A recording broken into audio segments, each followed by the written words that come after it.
أيا طالب العلم قم لا تنم فإن الزمان انقضى. أيا طالب العلم قم لا تنم فإن الزمان انقضى. ونعوذ بالله من شرور أنفسنا ومن سيئات أعمالنا. من يهده الله فلا مضل له ومن يضلل فلا هادي له.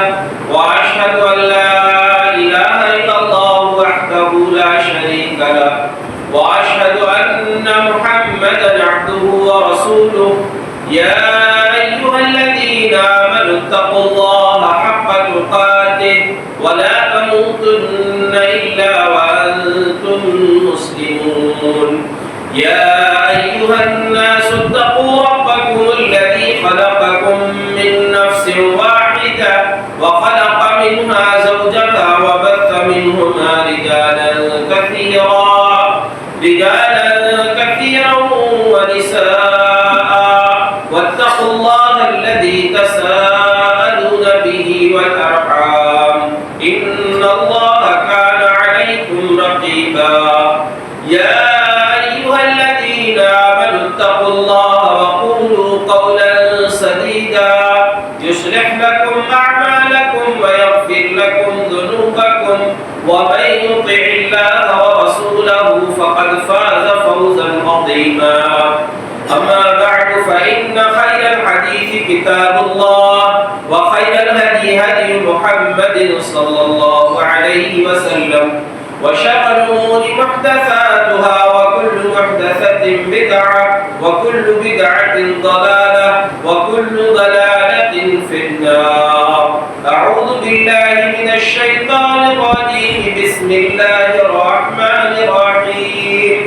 قل إن كنتم تحبون الله فاتبعوني يحببكم الله ويغفر لكم ذنوبكم والله غفور رحيم. اللهم صل على محمد وعلى آل محمد كما صليت على إبراهيم وعلى آل إبراهيم إنك حميد مجيد. اللهم بارك على محمد وعلى آل محمد كما باركت على إبراهيم وعلى آل إبراهيم إنك حميد مجيد. رب اشرح لي صدري ويسر لي أمري واحلل عقدة من لساني يفقهوا قولي. اللهم انفعنا بما علمتنا وعلمنا ما ينفعنا وزدنا علما.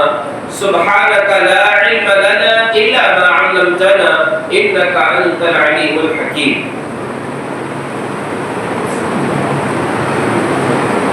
ہم دنیا کے جس حصے میں جس وقت میں پیدا ہوئے ہیں یہ دنیا کی زندگی کا آخری حصہ ہے.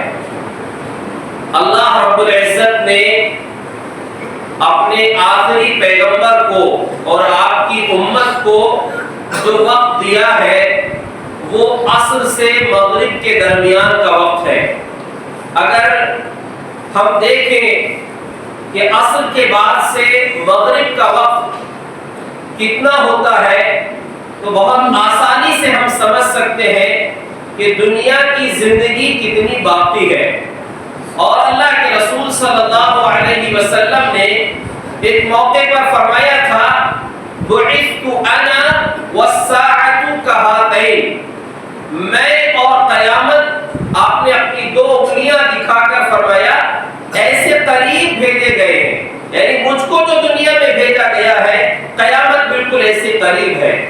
ایک مرتبہ نبی صلی اللہ علیہ وسلم منی میں صحابہ کرام کے ساتھ تھے اور اس وقت شق قمر چاند کے پھٹ کر دو ٹکڑے ہونے کا حادثہ اور واقعہ پیش آیا تھا. صحابہ کرام نے خود بتایا, عبداللہ ابن مسعود رضی اللہ عنہ فرماتے ہیں کہ ہم نے خود دیکھا کہ ایک حصہ منی کے اس طرف تھا دوسرا اس طرف تھا. تو نبی صلی اللہ علیہ وسلم نے اس موقع پر فرمایا تھا اشہدوا, لوگوں گواہ رہنا, اقتربت الساعة وانشق القمر. یہ اللہ نے جو قرآن میں کہا ہے کہ قیامت قریب آ گئی اور چاند پھٹ گیا, یہ چاند کو پھٹتے ہوئے دو ٹکڑے ہوتے ہوئے تم نے اپنی آنکھوں سے دیکھا ہے, اس بات کے تم گواہ رہنا. تو معلوم یہ ہوا کہ قیامت بالکل قریب ہے اور اس قیامت کے قریب فتنوں کا دور ہے، لیکن آپ اس بات کو یاد رکھیں کہ اس گئے گزرے دور میں بھی اللہ رب العزت نے ہم کو اگر بھیجا ہے تو اللہ کے رسول صلی اللہ علیہ وسلم نے ہم کو اللہ ان خوش نصیبوں میں شامل فرما دے جن کو اپنا بھائی کہا ہے اللہ کے رسول نے، اور فرمایا ہے کہ میں ان سے ملنا چاہتا ہوں۔ کیسے؟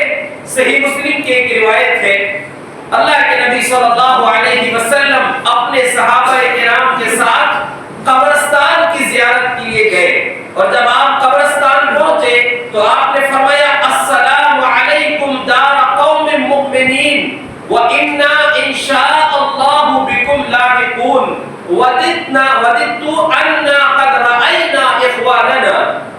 آپ نے فرمایا اے مومن گھر والوں، تم پر سلامتی ہو اور انشاءاللہ ہم بھی تم سے ملنے والے ہیں۔ یہاں اس بات کو یاد رکھیں، سلام کی دو قسمیں ہیں، ایک ہوتا ہے سلام تحیہ جو زندہ لوگوں کو کیا جاتا ہے اور اس کا جواب بھی ملتا ہے، اور مومن کے مومن پر جو حقوق ہے ان میں سے ایک حق یہ ہے کہ جب مسلمان آپ کو سلام کرے تو آپ سلام کا جواب دیں، یہ سلام تحیہ ہے۔ لیکن جو دعا کے طور پر سلام ہم کرتے ہیں وہ سلام دعا قبرستان میں جو کیا جاتا ہے، یہ دعا کے الفاظ اور بھی ہیں دیگر احادیث میں، یہاں جو حدیث میں الفاظ ہیں آپ نے فرمایا اے مومن گھر والوں تم پر سلامتی ہو اور انشاءاللہ ہم بھی تم سے ملنے والے ہیں۔ اس کا یہ مطلب نہیں ہے کہ وہ آپ کی بات کا جواب دیں گے، یہ آپ صلی اللہ علیہ وسلم نے دعا دی ہے ان کو۔ پھر آگے آپ نے ایک جملہ فرمایا صحابہ کرام کے سامنے، میرا دل چاہ رہا ہے کہ میں اپنے بھائیوں سے ملاقات کروں، اپنے بھائیوں سے ملاقات کی تمنا میرے دل میں ہے۔ صحابہ کرام نے پوچھا اولسنا اخوانک یا رسول اللہ، اللہ کے رسول کیا ہم آپ کے بھائی نہیں ہیں؟ تو آپ نے فرمایا انتم اصحابی واخواننا الذین لم یأتوا بعد، آپ لوگ تو میرے صحابہ ہو، میرے ساتھی ہو، میرے بھائی وہ لوگ ہیں جو اب تک نہیں آئے ہیں، اب تک نہیں آئے ہیں دنیا میں، وہ بھائی ہیں میرے۔ یعنی نبی صلی اللہ علیہ وسلم نے قیامت تک آنے والے تمام اپنے متبعین کے لیے، قیامت تک آنے والے تمام مومنین کے لیے یہ خوشخبری سنائی ہے کہ آپ کو، ہم کو اللہ کے رسول صلی اللہ علیہ وسلم نے اپنا بھائی کہا۔ یہ کتنے بڑے شرف کی بات ہے۔ وہ صحابہ جو آپ کے ساتھ تھے ان کا مقام، یہ رتبہ بلند ملا جس کو مل گیا، یہ مقام ہے ان کا کہ اللہ نے ان کو چن کر، منتخب کر کے، سلیکٹ کر کے نبی صلی اللہ علیہ وسلم کی صحبت کے لیے، آپ کی صحابی بنانے کے لیے رکھا۔ لیکن قیامت تک جو لوگ آئیں گے اور صحیح معنوں میں جو متبع رسول ہوں گے، رسول سے محبت کا دعویٰ کرنے میں سچے ہوں گے اپنی اتباع و اطاعت کے ذریعے، ان کو آپ نے کہا کہ وہ ہمارے بھائی ہیں۔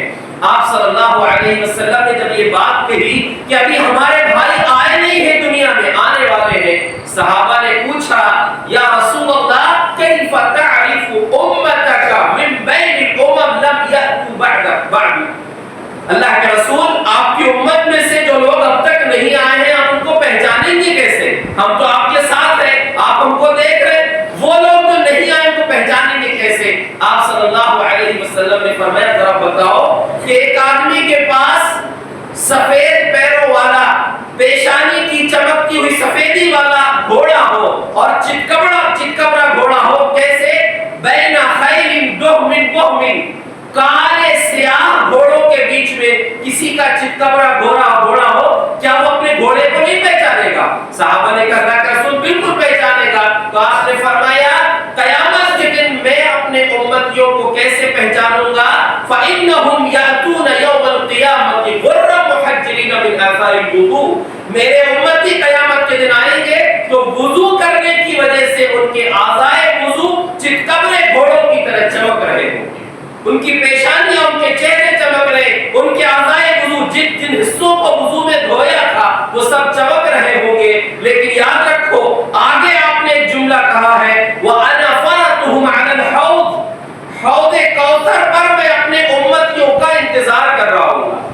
کون سا حوض ہے وہ حوض کوثر جہاں پر پانی کا مقام یہ ہے، پیارے نبی صلی اللہ علیہ وسلم نے فرمایا من شرب لم یظمأ بعدہ، جو اس کو ایک مرتبہ پی لے جس کو یہ شرف مل جائے گا کہ نبی صلی اللہ علیہ وسلم کے دست مبارک سے جام کوثر مل جائے، دوبارہ اس کو پیاس نہیں لگے گی۔ آپ صلی اللہ علیہ وسلم نے فرمایا میں انتظار کر رہا ہوں گا اپنے امتیوں کا، لیکن اس انتظار میں کچھ لوگوں کو دیکھوں گا، الا ان لیزادن رجال، لوگوں خبردار اس بات کو اچھے سے یاد رکھنا، کچھ لوگ آئیں گے جن کو دھکا دیا جائے گا۔ کیسے؟ کما یزاد البعیر الضال، جیسے ایک انسان کے پاس اپنے اونٹ ہو، ان اونٹوں کو پانی پلاتے ہوئے کوئی آوارہ اجنبی اونٹ ان کے بیچ میں آ جائے تو وہ اس کو ہٹال کر دور کر دیتا ہے، ویسے ہی میرے امتیوں میں سے کچھ لوگوں کو فرشتے دھکیل کر دور کریں گے۔ فَأُنَادِيهِمْ، میں ان کو آواز دوں گا، ہلُمَّا، میرے پاس آؤ میرے امتی ہو، تو فرشتے بتائیں گے سُحْقًا سُحْقًا۔ آپ کو نہیں معلوم، سوکر کا لفظ آپ صلی اللہ علیہ وسلم کا، فرشتے کہیں گے آپ کو نہیں معلوم، ما غیروا ما بدلوا بعد، ان لوگوں نے آپ کے بعد دین میں کیا بدل دیا تھا، دین کو انہوں نے بدل دیا تھا، اپنی مرضی کا دین بنا لیا تھا، تو اس وقت آپ فرمائیں گے سحقن سحقن، یہ دور کر دو ان کو، ان کے لیے دوری ہو، لمن غیر بعدی، جنہوں نے میرے بعد دین کو بدل دیا تھا۔ یہ پیغام ہے کہ ہم اس دور میں آنے کے باوجود بھی ان خوش نصیبوں میں شامل ہو سکتے ہیں جس کو نبی صلی اللہ علیہ وسلم نے اپنا بھائی قرار دے کر ملنے کی تمنا کی ہے، لیکن اگر دین پر صحیح عمل نہیں ہوگا تو پھر ان بد نصیبوں میں شامل ہو جائیں گے جن کو نبی صلی اللہ علیہ وسلم کو فرشتے بتائیں گے، جن کے بارے میں کہ آپ کے امتی تو تھے لیکن آپ کے بعد دین کو بدل دیا تھا۔ اور کتنی بے عزتی کی بات ہوگی کہ نبی تو بلائیں گے لیکن فرشتے جو ہے ان کو جانے نہیں دیں گے، ان کو روک دیا جائے گا، اور جب بتایا جائے گا تو پھر آپ صلی اللہ علیہ وسلم بھی انکار کر دیں گے۔ ایک چیز یاد رکھیے، دوسری طرف اللہ کے رسول صلی اللہ علیہ وسلم کے ایک فرمان، صحیح مسلم کی ہی روایت ہے، یہ اگر انسان ٹھنڈے دل سے اس پر غور کر لے تو کتنے شرف کی بات ہے۔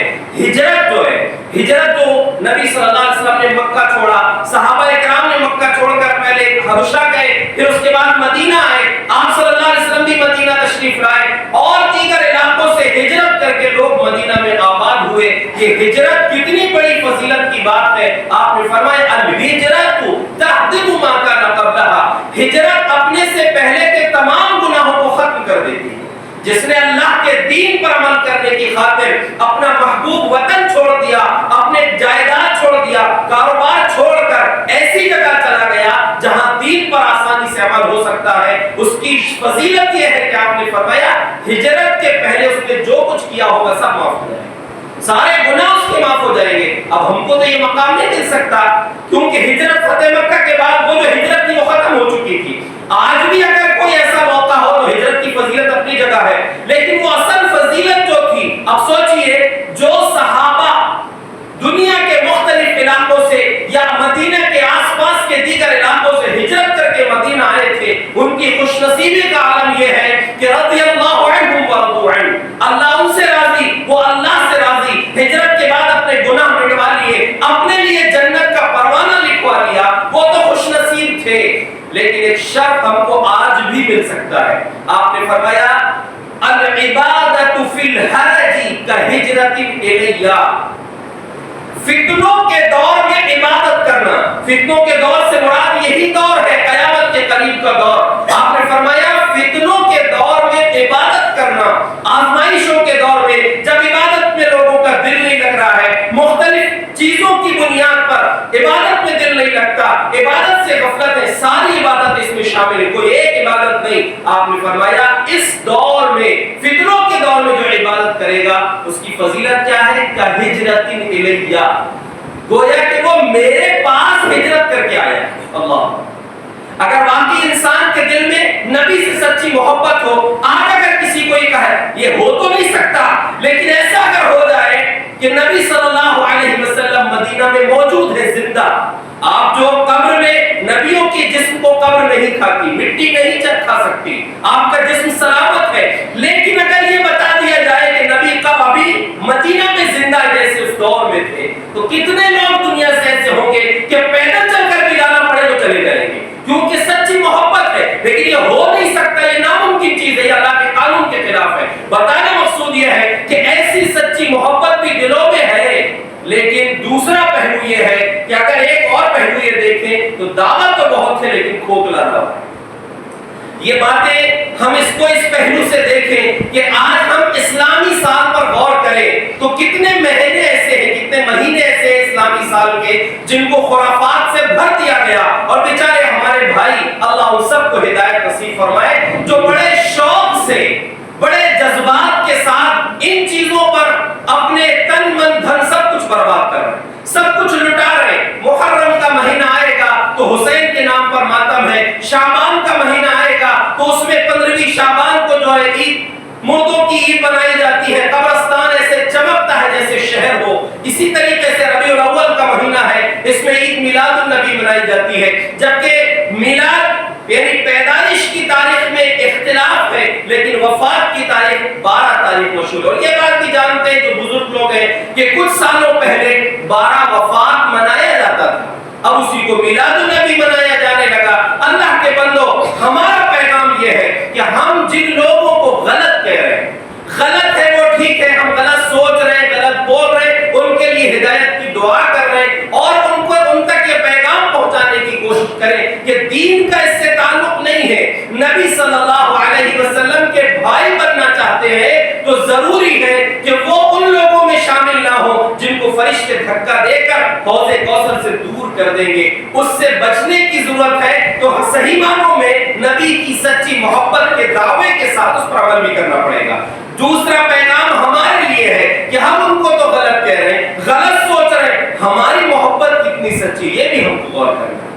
واقعی ہمارے دلوں میں نبی سے سچی محبت ہے یا نہیں؟ ہم اپنی زندگی کو دیکھیں، پوری ایک ایک چیز پر غور کریں، ہمارا چہرہ نبی کے حکم کے مطابق ہے یا نہیں؟ ہمارا لباس نبی کے انداز نبی کے حکم کے مطابق ہے یا نہیں؟ ہمارے اخلاق، ہمارا بول چال، ہمارا کردار، ہمارا لین دین، ہمارا رہن سہن، ہمارا رشتہ داروں سے تعلق، ہماری تجارت، یہ سارے کام ہمارے نبی کی طریقے پر، نبی صلی اللہ علیہ وسلم کے انداز میں ہے یا نہیں؟ ورنہ ہماری محبت بھی کھوکھلی ہوگی، ہماری محبت کے دعوے بھی کھوکھلے ہوں گے۔ اس لیے ضرورت ہے کہ ہم اپنی محبت کے دعوے پر کو چیک کریں کہ کیا ہماری کیفیت ہے۔ نبی صلی اللہ علیہ وسلم نے ایمان کے تعلق سے بات کہی ہے، لا يؤمن احدكم حتى اكون احب اليه من والده وولده والناس اجمعين۔ تم میں سے کوئی آدمی اس وقت تک مکمل مومن نہیں ہو سکتا، صحیح معنوں میں مومن نہیں ہو سکتا جب تک میں اس کے نزدیک اس کے والدین سے، اس کی اولاد سے اور دنیا کے تمام لوگوں سے زیادہ محبوب نہ ہو جاؤں۔ اللہ اور اس کے رسول کی محبت کے علاوہ ساری محبتیں بعد میں ہو، پہلے نمبر پر اللہ کی محبت ہو، رسول اللہ کی محبت ہو، یہ ہمارے ایمان کا تقاضا ہے۔ اور محبت کا مطلب کیا ہے؟ شاعر نے بڑی اچھی بات کہا ہے، تعصی الالہ وانت تظہر حبہ، تو اللہ کی نافرمانی کرتا ہے اور زبان سے اس کی محبت کے دم بھرتا ہے۔ ان هذا في القياس لبديع، یہ تو عجیب بات لگتی ہے تیری۔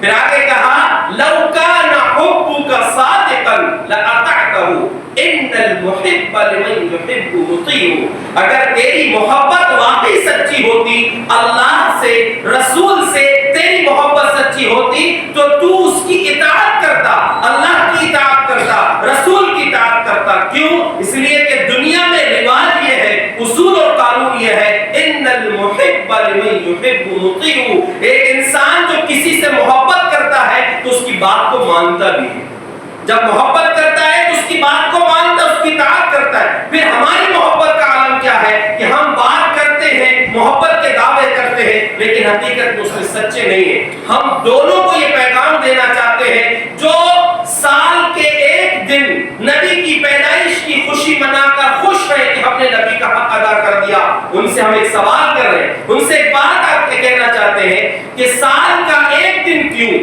نبی صلی اللہ علیہ وسلم سے پوچھا گیا آپ پیر کے دن روزہ کیوں رکھتے ہیں؟ تو آپ نے فرمایا فیہ ولدت وفیہ بعثت، پیر کا دن ہی میری پیدائش کا بھی دن ہے اور اسی دن مجھ کو اللہ رب العالمین نے نبی بھی بنایا ہے۔ یہ صحیح مسلم کی روایت۔ تو کیوں اگر واقعی نبی کی پیدائش کی خوشی منانا ہے تو پیر کے دن روزہ رکھیے، یہ نہیں ہوگا کیونکہ ہر ہفتے کرنا پڑے گا، سال میں ایک مرتبہ کر کے خوش ہیں.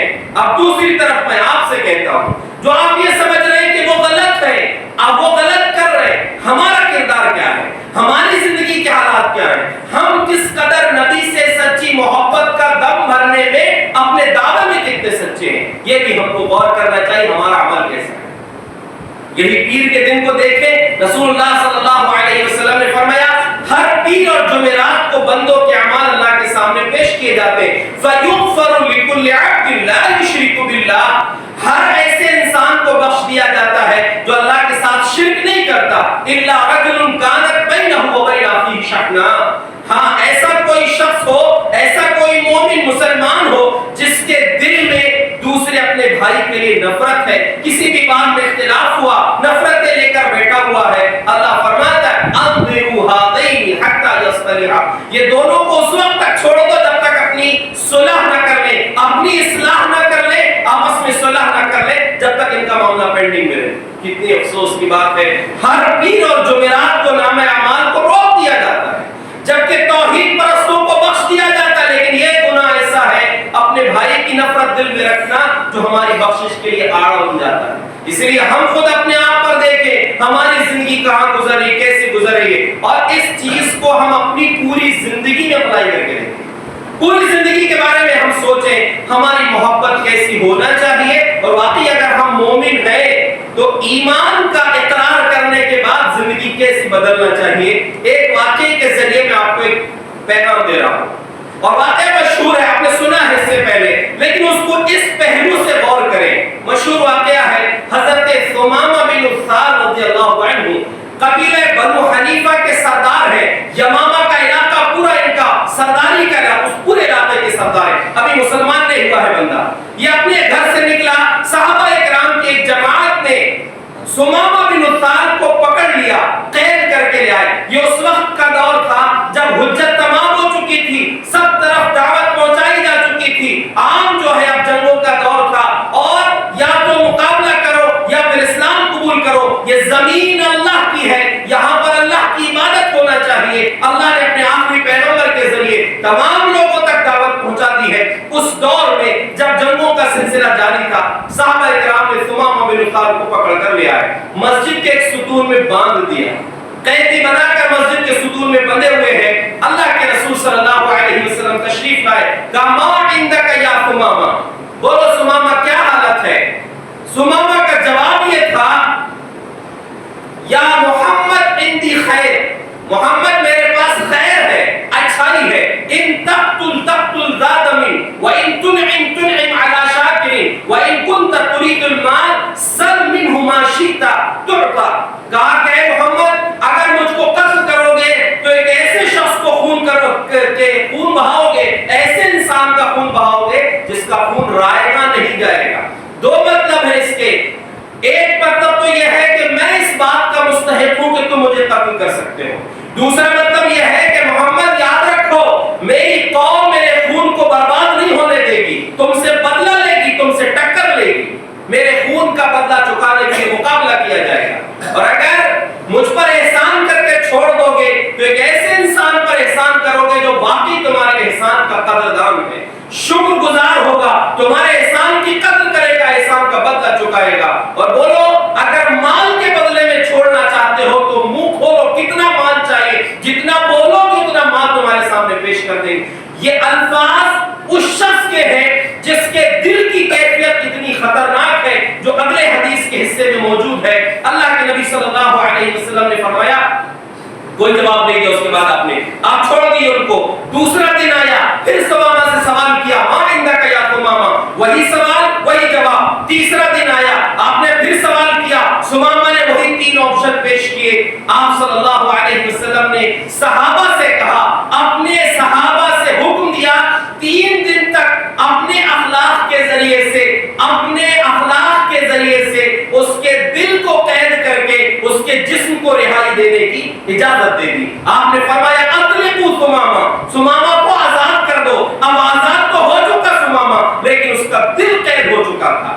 ثمامہ مسجد نبوی سے باہر نکلا. باہر نکلنے کے بعد مسجد نبوی کے قریب میں کھجوروں کا باغ تھا، جا کر غسل کیا. غسل کرنے کے بعد واپس آ کر کہا اشہد ان لا الہ الا اللہ و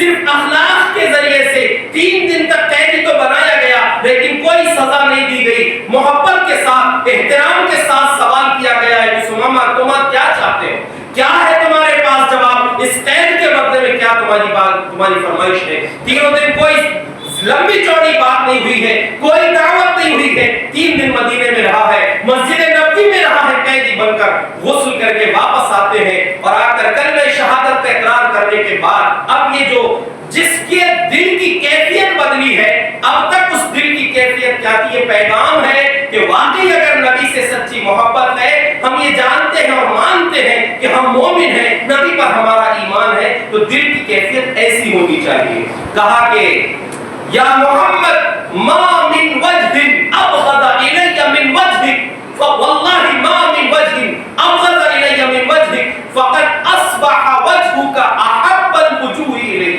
کہا کہ محمد اب تک زمین میں آپ کے چہرے سے زیادہ بدترین چہرہ میری نظر میں کوئی نہیں تھا، لیکن آج یہ ایمان کا اقرار کرنے کے بعد، کلمہ شہادت کے پڑھ لینے کے بعد آپ کے چہرے سے زیادہ محبوب چہرہ دنیا میں کوئی نہیں۔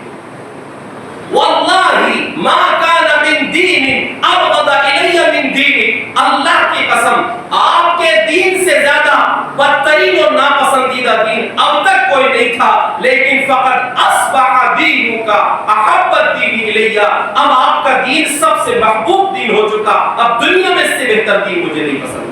جبکہ عیسائی تھے، اب تک عیسائی تھے۔ یہ تیسری بات کہا کہ زمین پتے کی نفرت کا عالم کیا تھا، کہا کہ واللہ ما کان علی الارض ابغض بلد من بلدک، آپ کے چہرے سے چھوڑیے، آپ کے دین سے چھوڑیے، آپ کے شہر سے تک نفرت تھی، اور اتنی نفرت تھی کہ آپ کے شہر سے زیادہ برا شہر مجھے کوئی نہیں لگتا۔ لیکن آج آپ کی ذات سے، آپ کی بات سے اور آپ کے شہر سے بھی محبت ہو چکی ہے۔ اب اتنی محبت ہو گئی ہے کہ زمین سے، اس کی مٹی سے محبت ہو گئی کہ اب ایسی محبت کسی اور جگہ سے نہیں ہے۔ اب اس کو بولتے ہیں محبت۔ ایسے دل کی کیفیت ہونی چاہیے۔ سوچئے، اپنے آپ کو ٹٹول کر دیکھیے، ہم جو دعویٰ کر رہے ہیں نا کہ ہم سچے ہیں، ہم اپنے عقیدے میں سچے ہیں، نبی کی اتباع میں سچے ہیں، محبت میں سچے ہیں، کتنے سچے دیکھیے۔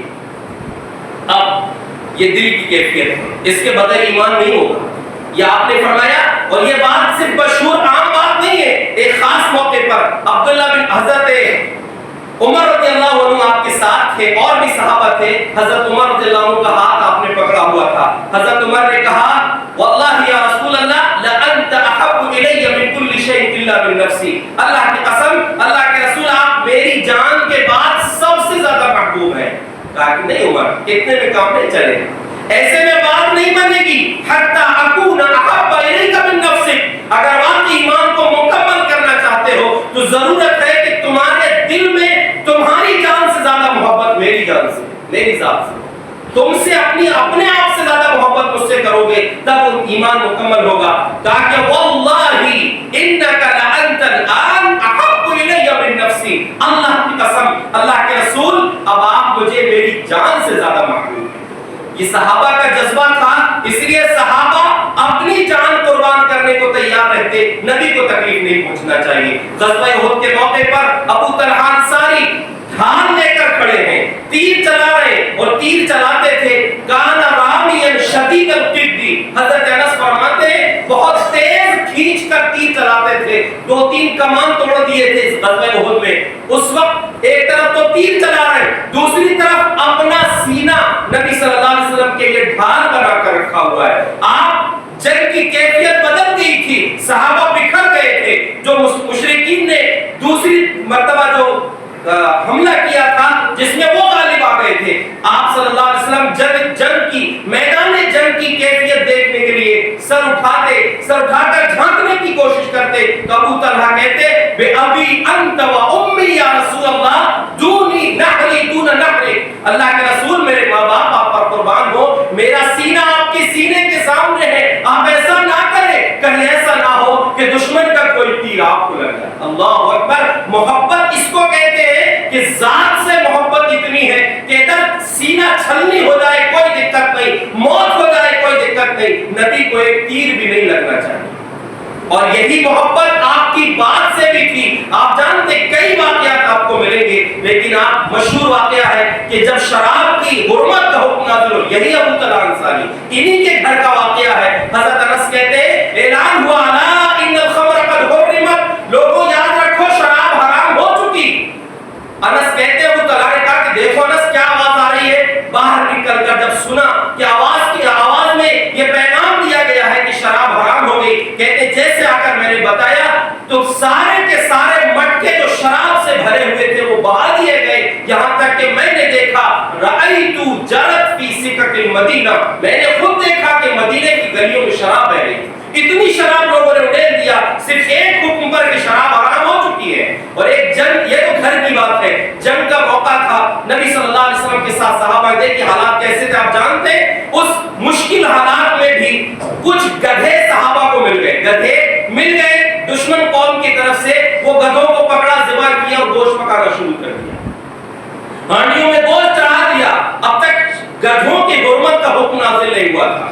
تو اللہ کے رسول صلی اللہ علیہ وسلم کو جب یہ خبر ملی, یعنی واضح طور پر ان کے بارے میں یہ حکم بتایا نہیں گیا تھا, صحابہ کرام نے گوشت کاٹ کر گلنے کے لیے, پکنے کے لیے چڑھا دیا. ادھر حکم ہوا الا ان اللہ ورسولہ ینہیانکم, وہ لوگوں بھوک سہی, تمہارے بھوک شدت کو پہنچی ہوئی ہے, لیکن یاد رکھو اللہ اس کے رسول گدھوں کا گوشت کھانے سے منع کرتے. حدیث کے الفاظ ہے فَأُقْفِئَتِ الْقُدُورُ بِمَا فِيهَا وَإِنَّهَا لَتَفُورُ بِمَا فِيهَا. وہ ہانڈیاں جو گوشت سے بھری ہوئی تھی, وہ ہانڈیوں کو صحابہ نے الٹا دیے, وہیں چولہوں میں اوندھا کر دیا, اور اس میں سے ایک بوٹی بھی, ایک ٹکڑا بھی اپنے پیٹ میں, اپنے منہ میں نہیں ڈالا. کیوں؟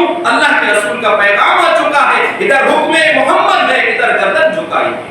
یہ کیفیت محبت ذات سے بھی ہو نبی کی, اور محبت نبی کی بات سے بھی ہو, تب بات بنے گی, جب ہمارا ایمان مکمل ہوگا. سب اس زمرے میں آ سکتے ہیں جن سے پیارے نبی صلی اللہ علیہ وسلم نے جن کے بارے میں کہا کہ میں اپنے بھائیوں سے ملنا چاہتا ہوں, ان سے ملنے کی تمنا ہے. تو یاد رکھیے حضرت ثمامہ بن اسال کی محبت کا عالم یہ ہے, جو چہرہ, جو دین, جو شہر دنیا میں سب سے زیادہ مبغوض تھے, ناپسند تھے, اب وہ تینوں کی کیفیت بدل گئی. اب یاد رکھو محبت اس کو نہیں بولتے, خالی اس کو محبت نہیں بولتے, اور کس کو بولتے ہیں پھر. ثمامہ بن اسال نے کہا کہ اللہ کے رسول, یا محمد کے الفاظ حدیث میں کہا یا محمد خرجت معتمرا فاخذتنی اصحابک,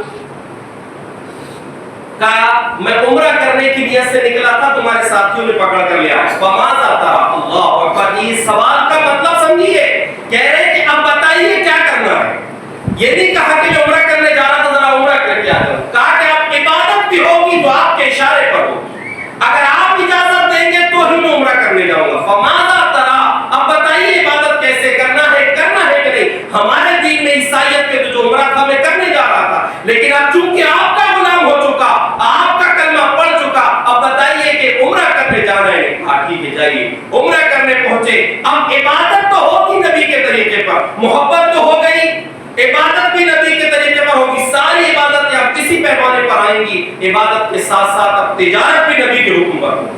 ہم سمجھتے ہیں نا کہ مسجد کے اندر دین ہے, باہر نکلو سب اپنی مرضی, نہیں, اس کو دین نہیں بولتے. دین آپ مسجد میں بھی ہو اختیار کریں, بازار میں ہو تو وہاں دین ہو, اسکول میں ہو وہاں دین ہو, آپ دنیا کے کسی کونے میں ہو, وہاں ہر جگہ دین کے مطابق آپ کو عمل کرنا پڑے گا. مکہ پہنچے, مکہ پہنچنے کے بعد لوگوں میں سے کسی نے کہا, کیفیت بدلی ہوئی دکھ رہی تھی, سنا مشہور آدمی تھا, یہ کیسے مشہور تھا, مکہ میں پہنچا سب پہچانتے تھے ثمامہ ہے, بھلے ہی دور کے علاقے کا رہنے والا ہے, لیکن پہچان کی وجہ کیا ہے. مکہ میں جب کسی نے کہا کہ سبوتا, کیا بات ہے ثمامہ, بے دین ہو گئے ہو, صابی ہو گئے ہو. صابی کا مطلب ہوتا تھا بے دین. آج لوگوں کو چڑھانا رہتا ہے کسی کو تو وہابی ہو گیا ہے, صحیح دین پر آ گیا. ان لوگوں نے کہا کہ صابی ہو گیا ہے, کہا کہ سنو ما سبوتو ولکن اسلمت مع رسول اللہ صلی اللہ علیہ وسلم. کیا سمجھ رہے ہو, میں بد دین نہیں ہوا, غلط دین اختیار نہیں کیا, بلکہ نبی کے ساتھ مسلمان ہو چکا ہوں. اور یاد رکھو اب عبادت تو ہوگی نبی کے طریقے پر, تجارت بھی نبی کے حکم پر ہوگی. واللہ لا یاتیکم حبۃ حنطۃ حتی یأذن النبی صلی اللہ علیہ وسلم. اب جو تمہارے پاس پورے مکہ میں گیہوں کی سپلائی میرے پاس ہے, گیہوں تمہارے پاس میں بھیجتا ہوں, اللہ کی قسم ایک دانہ بھی گیہوں کا مکہ نہیں آئے گا جب تک نبی صلی اللہ علیہ وسلم کی اجازت نہیں. اس کو بولتے ہیں محبت, کہ محبت ہو گئی دل میں,